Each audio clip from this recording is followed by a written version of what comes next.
Why fasting? Fasting is not to influence God. No. Fasting is for oneself, for inner purification. Fasting gives you the strength to control your mind and body. Our mind is like a wild horse. It takes us here, it takes us there, and it controls us. We should control our mind. And to control our mind, the best method is fasting. When you fast, you are telling your body and your mind, you obey me. I am the master. Body reacts in the beginning. But if you are strong, the body will listen to you.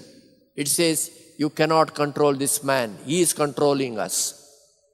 Jesus also fasted.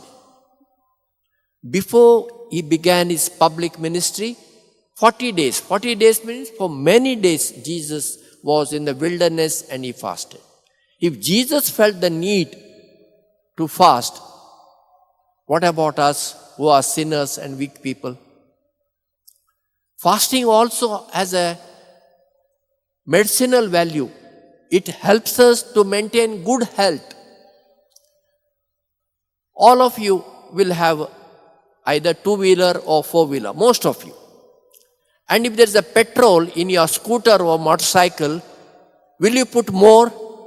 If you put more, it will overflow and the vehicle will get spoiled. Same way, our belly is like a petrol tank. When it is full, if you go on, fill it, your health will deteriorate. So fasting is very good to maintain physical health. And in the Bible, in many places we see people fasted and they prayed. The Protestants do this. When they have a prayer request, they fast and then they pray. If they can do, we can also do. So if you have a prayer request, you can send it to me on my WhatsApp number, and I place your prayer request before Jesus and Mother Mary together with my fast. And you also pray. I am not saying you have to fast. That is your decision. But you also pray for your prayer request. So with that, God might answer our prayers.